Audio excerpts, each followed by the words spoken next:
Kanalıma abone olun. Butona basın. Evet, bugün yine karşınızdayım. Bugün Türkmenistan haberleriyle karşınızdayım. Evet, ilk haberimiz Türkmenistan'da virüse karşı aşılama devam ediyor. Türkmenistan aşı olarak, korona aşısı olarak kullanıyor. Sputnik, yani Rusya'da üretilen aşıyı kullanıyor. Her ne kadar en kötü aşı olarak gösterilse de Sputnik aşısı, en azından Türkmenistan'ın aşı vurulması en azından daha eder. Yani şöyle bir şeyden ifade ediyor. Yani Çin'de üretilen aşı %70 falan koyuyor diye. Coronavax'ti galiba ismi. O aşı %70 koyduğu iddia ediliyor. Bu aşının ise Sputnik aşısında %40 %50 koyduğunu, yani en azından hani bu koruyuculuğu var. Yani vurmada en azından iyi bir şey, ama tabii ki daha iyi aşı vurulabilirdi. O kadar parayı yani. Şöyle düşünün. Türkmenistan inanılmaz derecede para yemesi yani. Kurban kulu inanılmaz derecede para yemeseydi ve batıya arkasını dönmeseydi, batıyla dost olsaydı, batıyla iyi ilişkiler kursaydı, şu anda halkı bu kadar zor durumda olmazdı ve Rusya'ya muhtaç olmazdı halk. Ama Rusya'ya muhtaç durumda şu anda. Muhtaç durumda. O kötü, bayağı bir kötü durumda. O yüzden Sputnik aşısı vuruyorlar. Sputnik aşısı da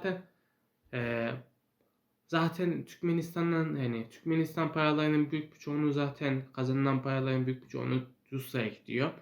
Hani Rusya bu aşı yine 1 liraya satacağını 10 liraya falan satmıştı. Yine yemişti parasını. Kurban kulu sağ olsun. Hep yiyorlar zaten Türkmenistan'ın parasını. Hem kendisi yiyor, hem yurt dışına kaçıyor. Hem tanıdıkları falan yiyor. Hani böyle bir durum var. İkinci haberimiz, Türkmenistan doğal gaz ihracatını arttırdı. Yani doğalgaz ihracatını her seferinde arttırıyor. Her seferinde daha çok doğalgaz dışarıya veriyor.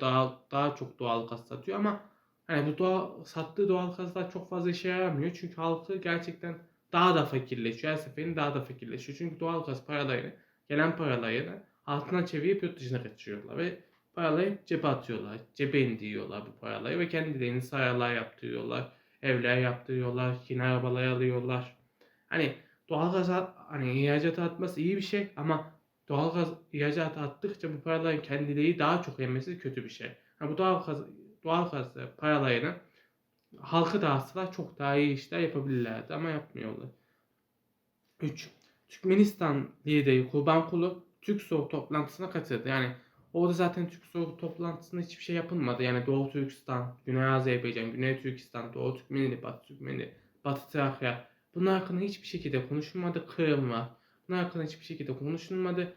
Bu sanki Türksoy bildiğin Çin Halk Cumhuriyeti ile Rusya Federasyonu desteğiyle gerçekleşmiş gibi bir Türksoy gibi duruyor. Yani gerçekten birçok Türkiye ülkenin gerçekten gerçek liderliğe ihtiyacı var. Türkmenistan'ın özellikle. Gerçekten halkını düşünen, Türklüğü düşünen liderler olsaydı, onlar mesela tutup Doğu Türkistan'ın, Güney Azerbaycan'ın durumunu falan konuştular. Ama hiç onları konuşmak yerine sohbet ettiler.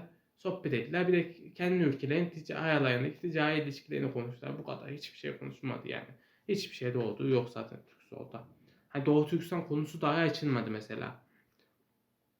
Türkmenistan'da pamuk ekimi başladı. Türkmenistan'da pamuk ekimi genellikle Nisan veya Mart'ta başlar. Evet, Nisan Mart'ta başlar. Çünkü toprağa o zaman verimli hale gelir. Pamuk ekimi gayet iyiydi. Yani yurt dışına falan da pamuk satardı Türkmenistan. Galiba İpek yolu oradan geçiyor muydu İpek yolu? Tam emin değilim, ama İpek yolu daha yakınlarında veya İpek yolu da Türkmenistan üzerinden geçiyor. Hani faydalı bir şey pamuk ekimi. En azından halk birazcık olsa da cebine para girer. Tabi Kurban Kulu büyük bir kısmını alıyor yine. 5. Kurban Kulu'nun kitap tanıtım töreni başladı. Yafak ülkesi kitabını yazdı. Türkmenistan Yafak ülkesi. Türkmenistan Yafak ülkesi mi? Yani komik bir durum. Hani Türkmenistan, evet, kendisi için yafak bir ülke. Kendisi keyif içinde, kendisi sarayında oturuyor, kendileri saraylarda oturuyor. Lüks içinde arabalar var, lüks arabalar var, koymalar var. İstediğini yapıyor, istediğini yiyor, istediğini yemiyor. Zevk içinde yaşıyorlar kendileri.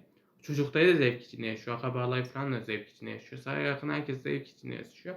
Ama halk çok zor durumda. Yani şöyle düşünün. %20'si zevk içinde yaşıyor, %80'i açlık içinde yaşıyor. %20'si gerçekten yafak. Yani ülkenin yafaklarına faydalanıyor sonuna kadar. Ama %80'i aç içinde yaşıyor. Zaten bir kesim refah içinde, bir kesim sıkıntısız bir şekilde yaşıyorsa diğer kesim de açlık içinde yaşar. Evet. Benden bu kadar. Hoşça kalın. Görüşmek üzere. Kanalıma abone olun. Butona basın.